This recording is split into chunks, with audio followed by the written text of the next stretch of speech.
Hey everyone, welcome back to the new session. तो नया session start करने से पहले आज कुछ सिलेबस के रिलेटेड डिस्कस करेंगे। उम्मीद है कि सबके पास सिलेबस होगा, ऑब्वियसली होना भी चाहिए। तो जैसा हमने पंचायत के अकाउंट असिस्टेंट में कुछ टॉपिक्स कवर कर लिए थे, तो यहाँ पे हमारे पास ना दो सिलेबस हैं। एक हमारे पास है जेएसए का, जूनियर स्टैटिस्टिकल असिस्टेंट का, और दूसरा है हमारे पास कौन सा, अकाउंट असिस्टेंट का। ये कौन सा है हमारे पास, अकाउंट असिस्टेंट का, ये 10 मार्क्स का है। और जेएसए का जो है ये हमारे पास 25 मार्क्स का है। देखिए, जिन बच्चों ने जेएसए के फॉर्म फिल किए हुए हैं उनको क्या करना है, उनको कोई कंफ्यूज होने की बिल्कुल भी ज़रूरत नहीं है। उनको तो पता ही होगा कि या जो एक से ज़्यादा एग्ज़ाम्स देंगे, या फिर जिन्होंने अकाउंट असिस्टेंट का भी करना है ना, तो भी वो इस टॉपिक को ज़रूर पढ़ना जो मैं आज करवाऊँगी। क्योंकि जब हम थ्योरी ऑफ इंडेक्स नंबर पढ़ेंगे ना, तो उसमें हमें ये कोरिलेशन और रिग्रेशन ज़रूर पता होना चाहिए, थोड़ा बहुत इसका बेसिक है। बट बाकी जितने भी टॉपिक्स हैं हमारे अकाउंट असिस्टेंट के और जेएसए के, वो बिल्कुल ही सिमिलर हैं। सिर्फ कोरिलेशन और रिग्रेशन अलग है, और इंटरपोलेशन और एक्स्ट्रापोलेशन, इनमें दो ये टॉपिक्स हैं जो बिल्कुल अलग हैं। बाकी सारे टॉपिक्स एक जैसे ही हैं, बिल्कुल भी डिफरेंस नहीं है। अगर किसी मतलब ये भी हम कह सकते हैं कि जो हमारा जेएसए का है, इसका सबसेट कौन सा है, जेएसए का सबसेट है हमारा अकाउंट असिस्टेंट का सिलेबस। सेट और सबसेट आपने पढ़े हैं, अगर नहीं पढ़े हैं तो हम नेक्स्ट इंशाल्लाह मैथ्स की जब क्लासेस लेंगे तब हम वो भी कंप्लीट कर लेंगे। अभी हम कर रहे हैं स्टैटिस्टिक्स का सिलेबस। इससे पहली वीडियोस में हमने बहुत सारे टॉपिक्स कंप्लीट किए हुए हैं, जैसे primary secondary data, methods of collecting primary and secondary data. उसके बाद tabulation and compilation, measures of central tendency भी कंप्लीट हुआ है। अगर आप चाहेंगे तो मैं इसको पे अलग से एक single video measures of central tendency पे भी बना के दे दूँगी। उसके बाद कोरिलेशन एंड रिग्रेशन हमारा नया टॉपिक है। प्रोबेबिलिटी का हमने कुछ किया हुआ है टॉपिक के रिलेटेड, बाकी हम एग्जांपल्स क्वेश्चंस कर लेंगे बाद में। उसके बाद थ्योरी ऑफ एट्रीब्यूट्स हमारा कंप्लीट है। अब हमारे पास जो बचते हैं अकाउंट असिस्टेंट के, वो कौन कौन से हैं, ये demography, vital statics, theory of index numbers. उसके बाद हमारे पास एक बचता है प्रिपरेशनरी या प्रिपरेशन ऑफ क्वेश्चनरीज। ये 4 टॉपिक्स हैं हमारे अकाउंट असिस्टेंट के। एक्स्ट्रा 2 टॉपिक्स हमारे जो होंगे हमें करने पड़ेंगे, इंटरपोलेशन एंड एक्स्ट्रापोलेशन।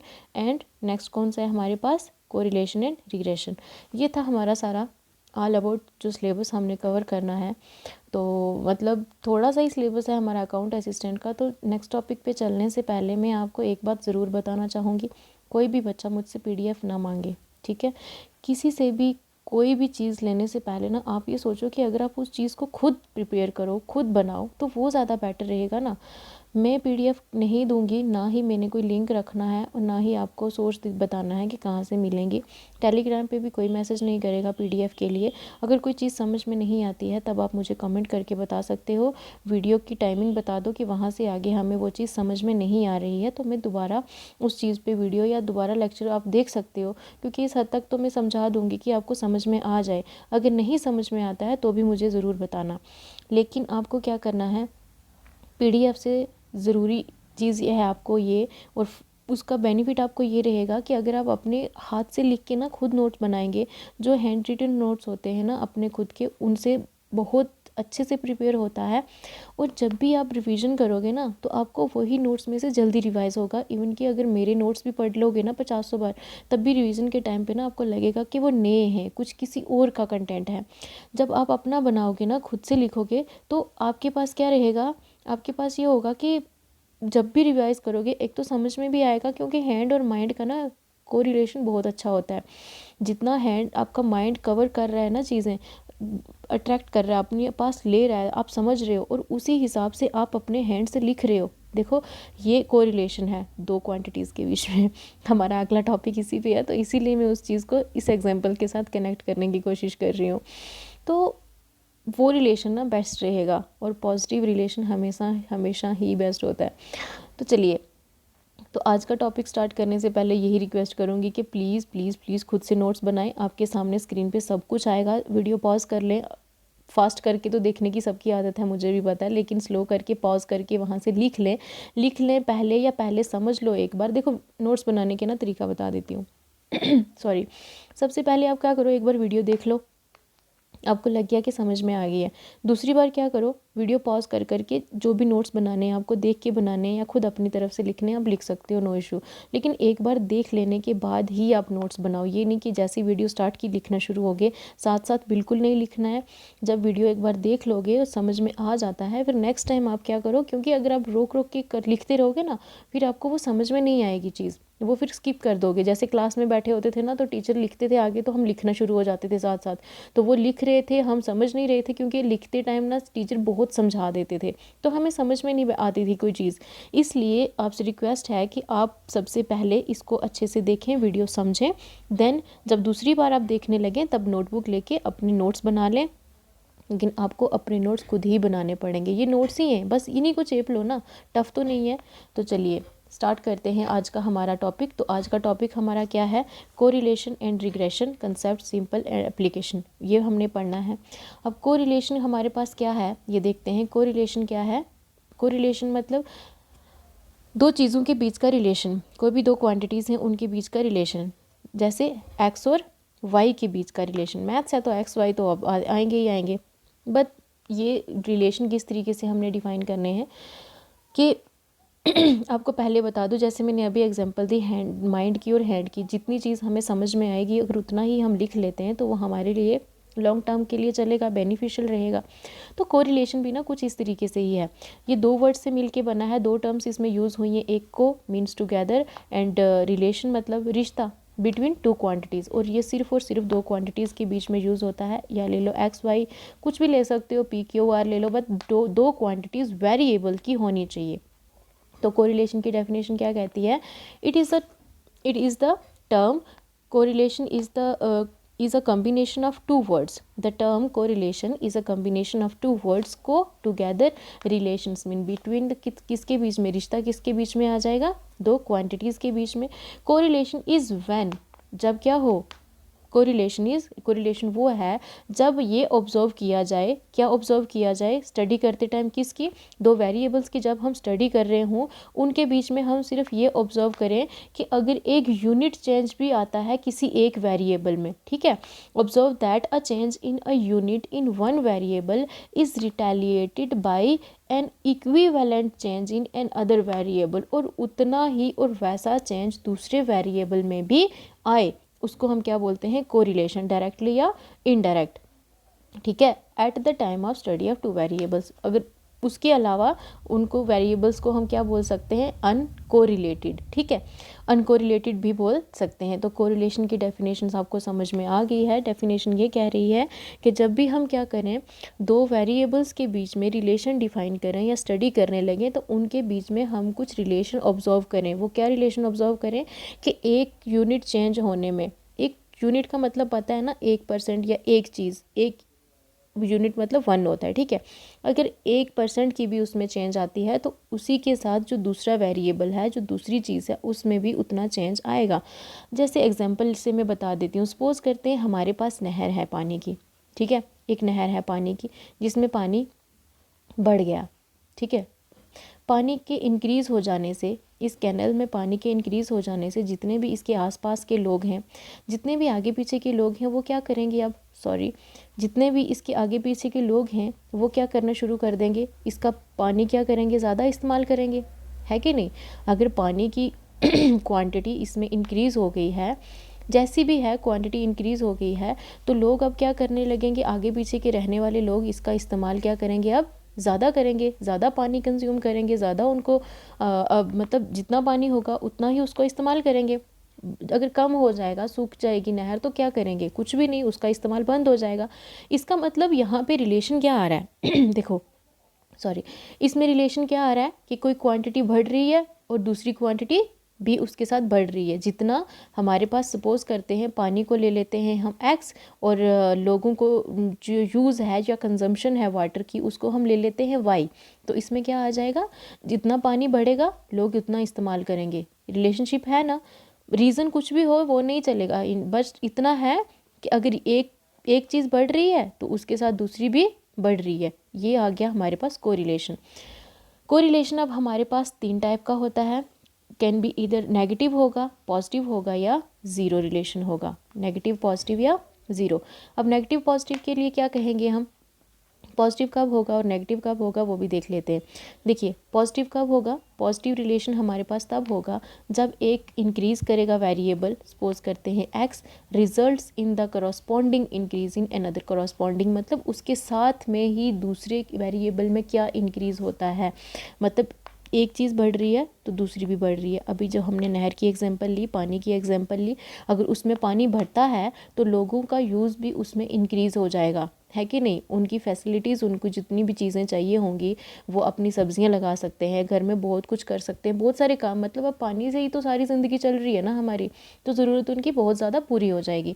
तो इस हिसाब से जो भी होगा ये पॉजिटिव होगा। ये हमारे पास एक ही डायरेक्शन में दोनों चीज़ें जा रही हैं, मतलब एक भी बढ़ रहा है तो दूसरा भी बढ़ रहा है। ये हो गया पॉजिटिव रिलेशन, पॉजिटिव कोरिलेशन, मतलब जब x बढ़े तो y भी बढ़े या y बढ़े तो x भी बढ़े, दोनों एक ही डायरेक्शन में जाएं, पॉजिटिव, याद रखना पॉजिटिव, ठीक है। Positive correlation. जब उसके बाद एक एक्स्ट्रा एग्जांपल मैंने यहाँ लिखी है कि जब किसी की इनकम इंक्रीज़ हो जाती है तो कंजम्पशन भी क्या करेगा, राइज़ करेगा। इनकम इंक्रीज़ होने से कंजम्पशन मतलब उसका यूज़, उसके खर्चे भी बढ़ेंगे। या फिर क्या हो सकता है, अगर किसी की इनकम ज़्यादा है तो वो क्या करेगा, टैक्स भी ज़्यादा पे करेगा। इस तरीके से भी एग्जांपल्स को जोड़ सकते हैं ना हम। अगर देखो बारिश अच्छी हो जाती है तो गांव में फसल भी अच्छी होगी, मतलब जो चीज़ जितनी ज़्यादा बढ़ रही है उसी से उतना ज़्यादा भी फ़ायदा भी हो रहा है कि नहीं। तो मतलब जितना बढ़ जाने से किसी चीज़ के कम भी हो जाने, अगर देखो दोनों एक डायरेक्शन में भी जा सकते हैं। देखो पॉजिटिव ज़रूरी नहीं इंक्रीज़ ही होता चला जाएगा। अगर देखो दो चीज़ें क्या हो रही हैं, हाँ तो पॉजिटिव मतलब परफेक्टली वन होना चाहिए, ठीक है। तो इससे क्या हो जाएगा, अगर बहुत ज़्यादा बारिश हो जाती है, बहुत ज़्यादा अच्छी बारिश हो जाती है, मॉनसून हमारे अच्छे आते हैं, तो हमारे किसानों को क्या होगा, उससे उतना ही फ़ायदा होगा। बारिश की वजह से किसान भी क्या हो जाएंगे, उनकी फसलें क्या हो जाएंगी, उनकी फसलें भी अच्छी ग्रो करेंगी ना ग्रो। तो इससे क्या होता है, ये हमारा क्या है, पॉजिटिव रिलेशन है, किसका, बारिश का और फसलों के बीच का, उनकी इनकम अच्छी हो जाएगी। तो इस तरीके से ना आप रूटीन में कोई भी एग्जांपल लेके इस चीज़ को एक्सप्लेन कर सकते हो पॉजिटिव की। अब बात करते हैं हम नेगेटिव की बात। नेगेटिव क्या है, नेगेटिव हमेशा किसकी बात करेगा, अगर दो वेरिएबल्स मूव कर रहे हैं डिफरेंट डायरेक्शन में, मतलब एक अगर इंक्रीज़ करेगा तो दूसरा क्या कर जाएगा, डिक्रीज़, अगर एक डिक्रीज़ कर जाएगा तो दूसरा इंक्रीज़ कर जाएगा। तो इस तरीके से जो रिलेशन आएंगे दो वेरिएबल्स, लेकिन कोरिलेशन हमेशा सिर्फ और सिर्फ दो वेरिएबल्स के बीच में ही किया जाएगा स्टडी, ठीक है, एक्स और वाई के बीच में। अब देखो नेगेटिव रिलेशन में क्या आएगा कि सपोज करते हैं हम मार्केट चले गए, वहाँ पे हमने देखा पल्सेस की, दालों के जो प्राइस हैं, दालों के प्राइस जो हैं, कोई सी भी दाल ले लो आप, दालों के प्राइस जो हैं वो इंक्रीज़ हो गए हैं। यार एग्जांपल लेने में क्या जाता है, इंक्रीज़ हो गए हैं। अब लोग क्या करेंगे, दालें खाना कम कर देंगे, डिमांड डिक्रीज़ हो जाएगी।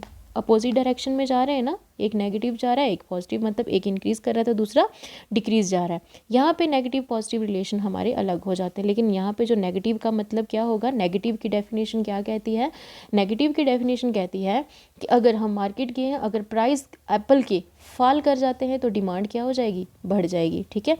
तो डिमांड क्या करेगी, इंक्रीज़ हो जाएगी। देखो किसी भी चीज़ की पे दूसरी चीज़ का असर हो रहा है ना, मतलब अगर हम मार्केट में जाते हैं, ठीक है, तो मतलब किसी भी चीज़ में अगर सपोज़ करते हैं मैंने घर पे खाना बनाया है, सब्ज़ी में मिर्ची ज़्यादा हो गई है, यार हो जाती है कभी कभी, अब क्या कर सकते हैं।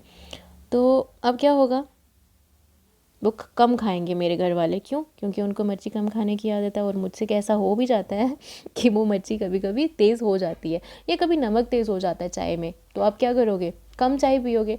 उससे क्या होता है, एक चीज़ के इंक्रीज़ होते ही दूसरी चीज़ क्या हो जाएगी, डिक्रीज़, तो वो चीज़ बच जाएगी तो हमें बाहर फेंकनी पड़ेगी। ज़्यादा स्वादला खाना बनाओगे तो सारा ख़त्म हो जाएगा ना, कहाँ बचेगा। तो वो क्या आ जाएगा, पॉजिटिव में, क्योंकि दोनों बढ़ रहे हैं। ज़्यादा खाने हो रहा है, ज़्यादा अच्छा खाना बना रहे हो तो ज़्यादा खाएंगे खाना, ये सब चलता है। चलो ठीक है, अब आगे चलते हैं।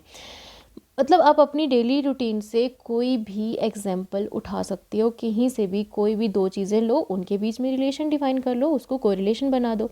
अब बात हम करते हैं अपनी ज़ीरो रिलेशन की। देखिए अब ज़ीरो रिलेशन कैसे, ज़ीरो रिलेशन की एग्जाम्पल आप सोचना, तब तक मैं आपको बता देती हूँ। डेफिनेशन इसकी क्या कह रही है कि कोई भी चेंज अगर एक वेरिएबल में हो रहा है, दूसरे पे उसका कोई असर नहीं हो रहा, ठीक है। कॉमन एग्जांपल हम ले लेते हैं। कॉमन एग्जांपल कौन सी है, देखो रिश्तेदार हो गए हमारे, लोगों की, हमारी सोसाइटी होगी, जी भर के बातें कर लें, जी भर के हमारे खिलाफ बात कर लें, जो मर्ज़ी सोच लें, हमें वहाँ पे रिलेशन क्या रखना है, ज़ीरो।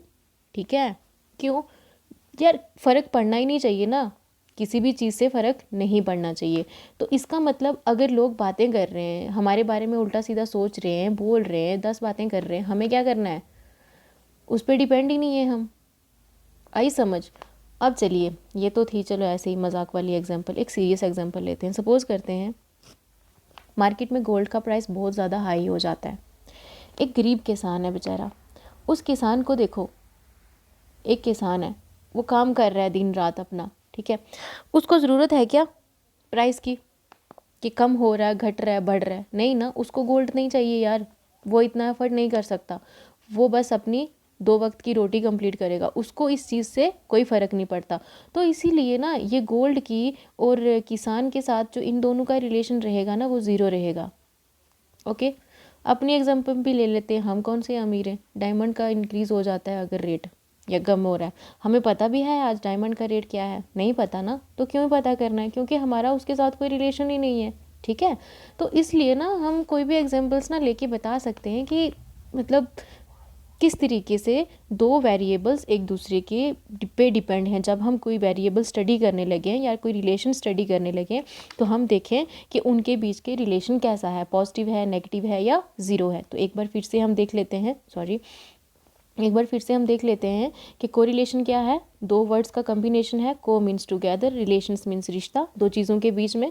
और क्या होता है, कोरिलेशन हम तब ऑब्जर्व करते हैं जब हम कोई दो वेरिएबल्स की स्टडी करने लगें। तो उस स्टडी में हम तब जो वो चीज़ ऑब्जर्व करें, क्या ऑब्जर्व करेंगे, एक वेरिएबल में अगर यूनिट चेंज आता है तो वो रिटेलिएट करेगा बराबरी का ही दूसरे वेरिएबल को भी चेंज होने के लिए। तो ये नेगेटिव भी हो सकता है, पॉजिटिव भी हो सकता है, और क्या हो सकता है, ज़ीरो भी। आप यहाँ ज़ीरो भी लिख लेना, ठीक है। तो पॉजिटिव नेगेटिव समझ में आ गया आपको कि पॉजिटिव में क्या होगा, डायरेक्शन एक ही रहेगी दोनों वेरिएबल्स की। ओके, अगर दोनों गिर रहे हैं तो दोनों एक ही डायरेक्शन में जाएंगे, अगर दोनों बढ़ रहे हैं तो दोनों कौन सी डायरेक्शन में, मतलब डायरेक्शन सेम होनी चाहिए। ठीक है, उसके बाद सॉरी, नेगेटिव में क्या होगा, एक दोनों अपोजिट डायरेक्शन में मूव करेंगे, एक अगर बढ़ रहा है तो दूसरा घटेगा, अगर एक घटता है तो दूसरा क्या होगा, इंक्रीज। तो बाकी हमने सोसाइटी की एग्जांपल ले ली। ज़ीरो रिलेशन आपको याद रहना चाहिए कि जब हमें किसी भी चीज़ से, और ये ज़ीरो रिलेशन ना हमें मैक्सिमम चीज़ों में रखना चाहिए। हर चीज़ के साथ अगर हम रिलेशन जोड़ने लगे तो हमारा जीना हराम हो सकता है तो इसलिए चलिए छोड़ें, अब चलते हैं अगला। हम कोरिलेशन को किस तरीके से डिनोट करते हैं वो देखते हैं। ये किससे डिनोट होता है, आर से। कोई भी बुक किसी भी चीज़ से इसको डिनोट कर सकती है, मतलब हमने कोरिलेशन को आर से डिनोट किया, क्यों, क्योंकि यहाँ पे बात चल रही है रिलेशन की, तो हम कोरिलेशन को आर से डिनोट कर लेते हैं। अब ये नंबर लाइन पे हम इसको किस तरीके से रिप्रेजेंट करेंगे, नंबर लाइन सबको पता है, नंबर लाइन क्या होती है, नंबर लाइन है हमारे पास क्या जी, नंबर लाइन है हमारे पास पॉजिटिव से नेगेटिव या नेगेटिव से पॉजिटिव। यहाँ वाली साइड हम लेते हैं नेगेटिव नंबर्स और इस साइड लेते हैं हम कौन से, पॉजिटिव नंबर्स। आई थिंक ये ज़्यादा ऊपर हो गया है, यहाँ पे बना लेते हैं हम अपनी नंबर लाइन। देखो, नंबर लाइन के लिए हमें जो चीज़ें चाहिए, देखो नंबर लाइन क्या है हमारे पास, इसको नंबर लाइन पे रिप्रेजेंट करने के लिए हमारे पास सिर्फ दो ही पॉइंट्स होते हैं। ठीक है, दो पॉइंट्स कौन से होते हैं, एक होगा -1, दूसरा क्या होगा, +1। -1 और +1 क्यों, क्योंकि आर हमेशा कोरिलेशन जो है ना, वो हमेशा हमारा +1 और -1 के बीच में ही रहेगा। हमेशा इसकी वैल्यू, जब भी अगर कोई न्यूमेरिकल वैल्यू हमें आ जाती हैं तो वो अगर हमें ऑब्जेक्टिव में भी पूछ लेते हैं रिलेशन, एक दो क्वांटिटीज़ दे देंगे, उनके बीच में अगर रिलेशन पूछ लेते हैं कि हाँ जी बताओ, ऑब्जेक्टिव आंसर में हमें दे देते हैं -2.3 या फिर -1, तो या फिर 3, फिर 2, फिर +1 या फिर 4 दे देते हैं, तो हमें पता है कि को रिलेशन जो है या तो -1 होगा या +1 होगा, सॉरी, या क्या होगा, +1 होगा, और या फिर इन दोनों के बीच में कुछ भी आए, जो भी वैल्यूज़ आए वो रिलेशन हो सकता है। अदरवाइज़ अगर 1 से आगे चला जाता है या -1 से इधर चला जाता है तो वो हमारे पास कोरिलेशन नहीं होगा। ओके, देखो अब हम इसको पूरे तरीके से समझते हैं कि कोरिलेशन हमारे पास किस तरीके से डिफाइन होगा। ये हमारे पास एक नंबर लाइन है, यहाँ पे हम ले लेते हैं +1, ये बाउंड्री सेट कर लो, मतलब ये एक गोल सर्कल है या बाउंड्री है जो कहाँ से कहाँ तक है, +1 से लेकर -1 के बीच में है। अगर तो वैल्यू हमारे पास पूरी 1 आती है और सेंटर में क्या ले लेते हैं हम 0, ठीक है। सेंटर में हमने क्या ले लिया 0, क्योंकि 0 रिलेशन भी है। अब यहाँ पे जो वैल्यू रखते हैं हम, यहाँ पे कौन सी वैल्यू रख रहे हैं हम -0.9, और यहाँ पे हम वैल्यू रखते हैं +0.9। फिर उसके बीच की वैल्यू आती है 0.75, यहाँ पे हम कौन सी लेते हैं -0.75। देन हम वैल्यू ले लेते हैं प्लस, ये सारी प्लस की है ना, तो ये ध्यान रखना इस साइड हमेशा प्लस वाले होंगे, 0.25, और यहाँ पे कौन सा होगा, सॉरी हाँ, और थोड़ा सा इधर, तो यहाँ पे हम कौन सा ले लेंगे -0.25। अब हम कलर कर लेते हैं चेंज, तो उसके हिसाब से हम अपना अलग अलग डिफाइन करके बताते हैं कि किसको क्या कहेंगे। तो जो परफेक्टली चीज़ आती है, अगर -1 आ जाता है आंसर, कंप्लीट -1 और कंप्लीट +1, तो इसको हम क्या बोलेंगे परफेक्टली क्या है नेगेटिव, परफेक्टली नेगेटिव कोरिलेशन, ठीक है। यार उंगली से लिखती हूँ तो थोड़ा गंदा लिखने होगा, बट आपको समझ लेना चाहिए, ठीक है। ऊपर में सब लिखा हुआ है तो वहाँ से कॉपी कर लेना, लेकिन पहले समझ लेना प्लीज़, पहले समझना, साथ साथ में नोट करने की ज़रूरत नहीं है। उसके बाद अगर पूरा आंसर पॉजिटिव आता है आपके पास, किसी दो क्वांटिटीज़ के रिलेशनशिप में आपके पास आंसर ये 1 आता है पॉजिटिव, तो आप इसको क्या लिखोगे परफेक्टली, क्या लिखेंगे हम परफेक्टली पॉजिटिव रिलेशन। परफेक्टली क्या रहेगा पॉजिटिव, मतलब कंप्लीट -1 आ गया और कंप्लीट +1 आ गया, इन दोनों को हम क्या कहेंगे परफेक्टली पॉजिटिव रिलेशन। अब परफेक्टली पॉजिटिव के बाद अगर सपोज करते हैं हमारी दो रिलेशनशिप, हमने दो चीज़ें ली, उनके बीच में रिलेशनशिप डिफाइन किया। देखो रिलेशनशिप आज तक हम नहीं डिफाइन कर पाए ना कभी भी, कि हम किसी से कितने अटैचमेंट है, हमें हमारे पेरेंट्स कितना प्यार करते हैं, लेकिन यहाँ पे ना हम इन रिलेशनशिप को इस तरीके से नंबर्स में बता सकते हैं, हाँ भाई इतना इतना है। अब देखो, अब इसको हम कितना, अगर 0.9 अगर इतना 1 के करीब करीब है, +1 और -1 के करीब करीब हैं, तो इनको हम क्या बोलते हैं, ये क्या आ जाएंगे वेरी हाई डिग्री।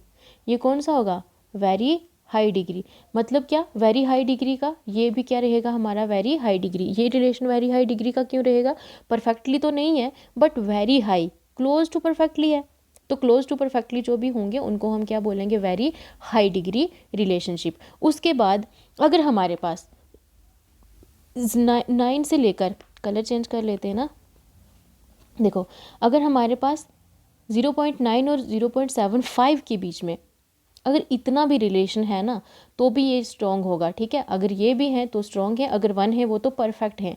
लेकिन अगर यहाँ पे वैल्यूज़ लाई कर रही हैं किसके बीच में 0.75 और 0.9 के बीच में, माइनस और प्लस दोनों साइड अगर कर रही हैं, तो इनको हम क्या बोलेंगे सफिशेंटली हाई। ये क्या आ जाएंगे, मतलब सफिशेंट है, ठीक है, सफिशेंटली हाई, ठीक है, मतलब सफिशेंट रिलेशन है, ना ज़्यादा स्ट्रॉन्ग है ना ज़्यादा वीक है, मतलब सफिशेंट है। अब उसके बाद बात आती है कौन से रिलेशनशिप की, अब देखते हैं हमारे पास कौन सा रिलेशन है। अब जब बात करेंगे हम किसकी, 0.75 के बीच की और 0.75 से 0.25 के बीच की, देखो हर एक चीज़ अलग अलग है, इनका एक एक बॉन्ड बन रहा है।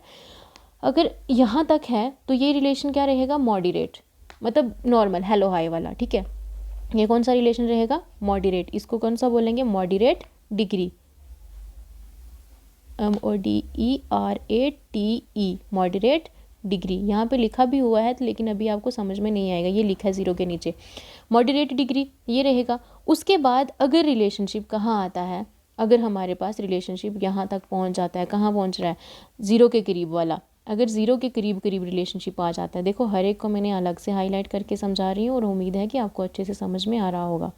0 के करीब है बट 0 तक तो नहीं है, 0 के करीब है मतलब दूर पार के रिश्तेदार हैं, जस्ट कभी शादियों में मिलते हैं, ओकेजन्स में मिलते हैं, तो वो कौन सा है हमारे पास लो डिग्री, उसको हम क्या बोलते हैं लो डिग्री रिलेशन।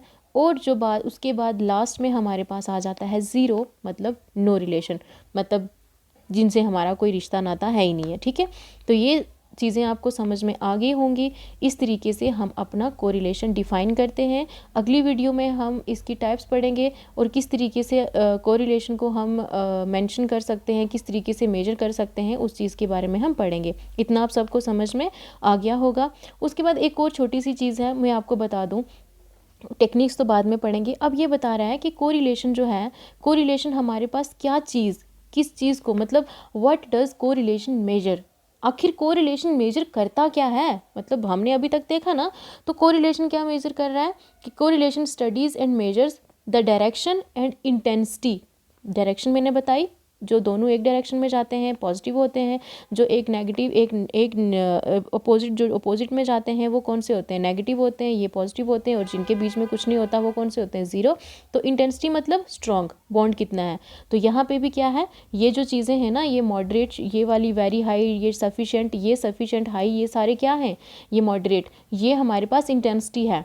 जितना 0 -1 इनके करीब करीब रहेंगे उतने स्ट्रॉन्ग रिलेशन रहेंगे, जितने 0 के करीब चलते जाएंगे वो रिलेशन क्या होते जाएंगे, कमज़ोर या वीक होते जाएंगे। तो इसलिए कोरिलेशन हमारे पास स्टडी करता है और मेजर करता है किस चीज़ के बारे में, डायरेक्शंस के बारे में, इंटेंसिटी के बारे में, दो वेरिएबल्स के बीच में जो रिलेशनशिप रहेगा।